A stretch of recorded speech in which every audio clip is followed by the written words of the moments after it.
Kemudian ada yang bilang jangan disamain dong politik dinasti Jokowi dengan keluarga misalnya ya, dengan dinasti di stand up komedi yang disangkakan oleh Mbak Mega Salsabila kepada Mas Panji yang menjadi bahan roastingan si Mbak Mega tersebut. Seperti yang saya bahas di awal video inilah ya. Nah, pertama, saya harus disclaimer dulu ya, bahwa saya nggak tahu derajat kebenaran yang disampaikan oleh Mbak Mega. Tapi berhubung sampai sekarang nggak ada sanggahan ya, sampai sekarang nih ya, sampai video ini dibuat ya, saya mengasumsikan bahwa istri Mas Panji ikut menjadi line up stand up fest ya, sedikit banyaknya terkait dengan posisi Mas Panji sebagai pendiri dari organisasi ya yang mengadakan stand up fest tadi lah. Nah, terkait dengan proses pemilihan line up, saya juga nggak tahu apakah berlangsung demokratis atau enggak. Mungkin teman-teman bisa ya semacam beri pencerahan lah ya, apakah demokratis atau enggak ya di kolom komentar. Nah, asumsikan berlangsung demokratis. Lalu apa bedanya dengan terpilihnya Mas Gibran yang sering dicap politik dinasti oleh Mas Panji? Dan asumsikan nggak berlangsung demokratis. Nah, ini lebih parah malahan ya. Kalau yang dilabeli politik dinasti aja prosesnya demokratis, sementara yang melabeli justru menerapkan politik dinasti di lingkungannya. Terjadi saling sindir antara Ketua DPP Partai Solidaritas Indonesia, Didik Prayudi, dengan komika tanah air, Panji Pragiwaksono. Awalnya, Didik Prayudi menuliskan, masalah umat manusia dari dulu menetapkan standar nilai yang tinggi buat orang lain, namun tidak untuk dirinya sendiri. Semoga kita orang yang berhasil menginternalisasi nilai ke dalam diri sendiri, bukan menggunakan nilai untuk menghakimi orang lain. Dalam cuitannya tersebut, Didik Prayudi juga meretweet sebuah video saat seorang komika lokal yang mengkritik Panji Pragiwaksono.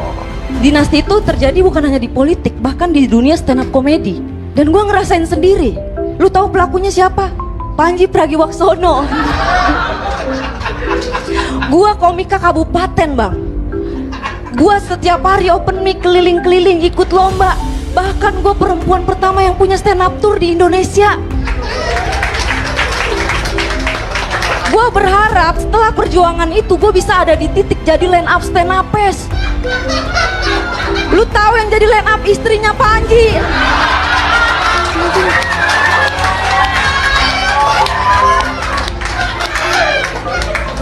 Mana ngebom lagi.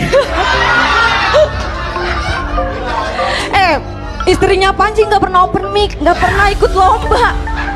Dia jadi line up stand up cuman karena dia istri founder. Ya Allah, dengan lantangnya Bang Panji bilang gua nggak setuju dinasti, men. Cut this stupid shit. Menanggapi hal tersebut, Panji Pragiwaksono menuliskan, "Sit down Ki, be humble." Dengan memberikan capturean berita, PSI saatnya bergerak tolak politik dinasti yang membunuh demokrasi. Tidak bisa dipungkiri, rekam jejak PSI yang dulunya anti dengan politik dinasti, nyata-nyatanya kini malah berbalik mendukung politik dinasti Jokowi. Hal tersebut bisa terlihat saat PSI mendukung Prabowo Gibran dalam Pilpres 2024. Ditambah lagi Kaisang yang tiba-tiba menjadi ketua umum PSI, padahal baru masuk partai 2 hari. Oh, punya. Opini lu apa? Punya. Opini lu apa? Gue Asian value gue. Man, cut that stupid shit. Just say what you mean. Di situ tuh gue bilang, kok bisa sih orang ngomong kayak gitu terus dia berpikir lolos begitu aja? Dia pikir kita bego kali ya? Atau dia pikir kita takut? Gue tuh nggak bisa kayak gitu lagi. Jadi kalau ada orang ngomong kayak gitu tuh, gue langsung bereaksi di depan. Man, cut that stupid shit. Siapapun itu. Sebuah video podcast komika Panji Pragiwaksono dengan Kemal Pahlevi tengah ramai diperbincangkan sebab Panji turut menyinggung nama Jokowi dalam video tersebut. Panji mengaku khawatir dengan Presiden Jokowi karena sebagai presiden dan seorang ayah membiarkan Kaisang Pangarep menjadi ketua umum Partai Solidaritas Indonesia. Padahal Kaisang baru 2 hari masuk partai tersebut. Di mana kemampuannya kalau misalkan alasan Kaisang menjadi ketua umum partai adalah hanya karena bapaknya gitu. Anehnya lagi, satu partai oke semua. Emang ngomong kosong si partainya. Panji menambahkan, ia menyayangkan aksi Kaisang yang langsung menjabat sebagai ketua umum PSI, meski belum pernah berkecimpung di kancah politik.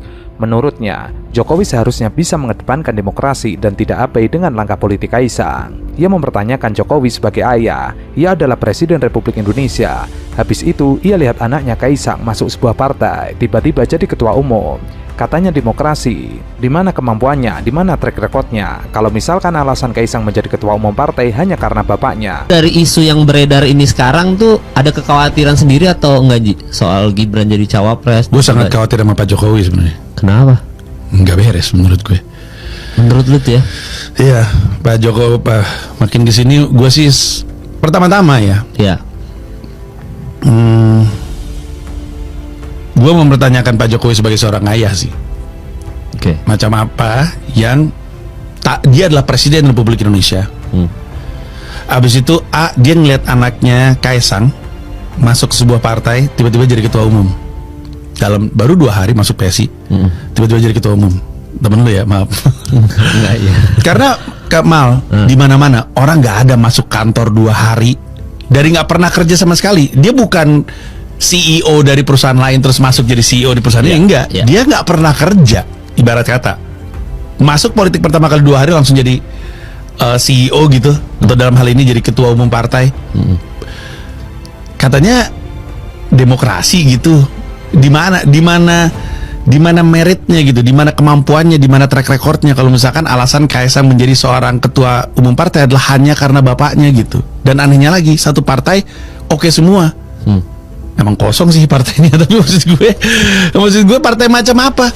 Kan loh, partai politik adalah bagian dari praktek berdemokrasi. Lu butuh partai untuk melahirkan kader-kader untuk menjadi orang-orang yang kemudian ngisi di DPR, DPRD dan segala macamnya. Lu butuh itu karena kita percaya dari rakyat oleh rakyat untuk rakyat. Ini masalah keterwakilan, masalah kita butuh orang yang kompetensi mewakili kita untuk duduk di DPR. Kan kompeten yang kita omongin. Kan semuanya ada jenjangnya.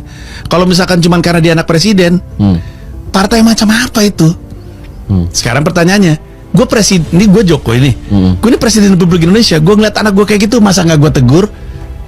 Kalau bukan karena gue tahu ini diuntungkan untuk gue, nanti Bobby ini berantem sama PDIP, Bobby pindah juga nih.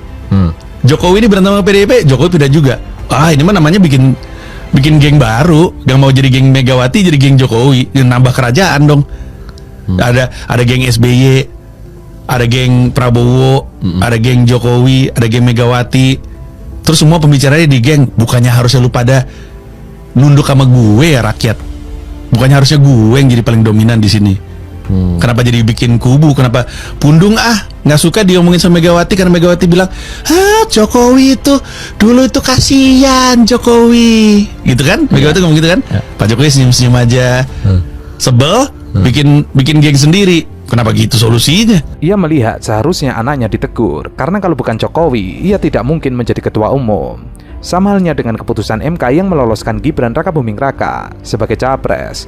Panji menyoroti cacatnya putusan tersebut, meski tidak menggugurkan langkah Gibran untuk maju ke pemilu 2024. Gibran yang diloloskan oleh MK, yang mana oleh MK itu cacat keputusannya, tapi nggak tahu gimana caranya. Ya sudah, untuk kedepannya saja. Yang kemarin nggak apa-apa, tanggung, udah kelewat. Dan Gibran yang diloloskan lewat MK, yang mana oleh MK, Prof Jimli udah bilang itu cacat itu keputusannya.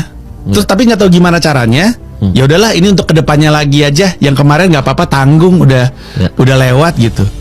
Terus reaksinya Pak Jokowi apa? Pak Jokowi bilang, ya ini bukan urusan saya nggak mau nggak mau ikut campur gitu. Seakan-akan itu jawaban yang benar, itu jawaban paling salah.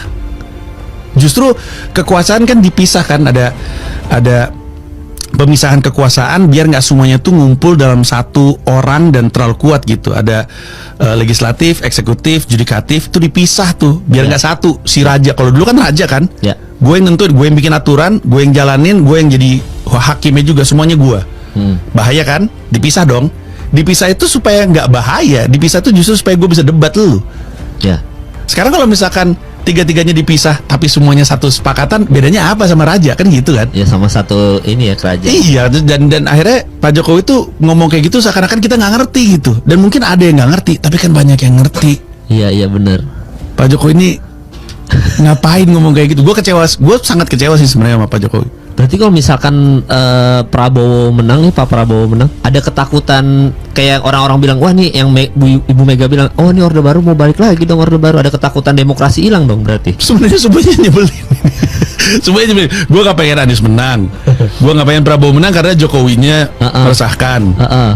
Gue juga gak pengen Ganjar menang karena PDIP-nya ada Bu Meganya. Oh gitu. Jadi gue bingung nih. Makanya gue pindah ke New York malah. Ia mengaku kecewa dengan jawaban Jokowi terkait MK yang banyak menuai polemik. Terus reaksinya Pak Jokowi apa? Pak Jokowi bilang, ini bukan urusan saya nggak mau ikut campur. Seakan-akan itu jawaban paling benar, itu jawaban paling salah. Pak Jokowi ngomong kayak gitu, seakan-akan kita tidak mengerti. Mungkin ada yang nggak ngerti, tapi kan banyak yang ngerti. Gue sangat kecewa sebenarnya sama Pak Jokowi. Ya, mengenai putusan MK, silahkan ditanyakan ke Mahkamah Konstitusi. Jangan saya yang berkomentar. Silakan juga pakar hukum yang menilainya. Saya tidak ingin memberikan pendapat atas putusan MK, nanti bisa disalah mengerti seolah-olah saya mencampuri kewenangan yudikatif. Pasangan capres dan cawapres itu ditentukan oleh partai politik atau gabungan partai politik. Jadi silahkan tanyakan saja ke partai politik. Itu wilayah parpol.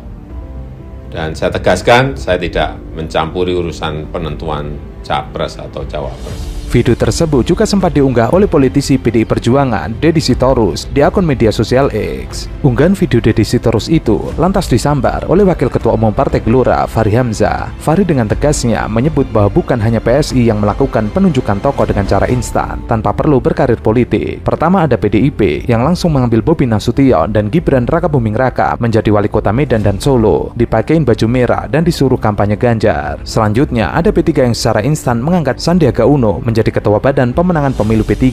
Padahal Sandiaga baru saja pindah dari Partai Gerindra. Ketiga Hanura ambil Oso, Usman Sabtaudang menjadi Ketua Umum. Keempat Perindo ambil TGB atau Tuan Guru Bajang menjadi Ketua Harian. Mana karirnya?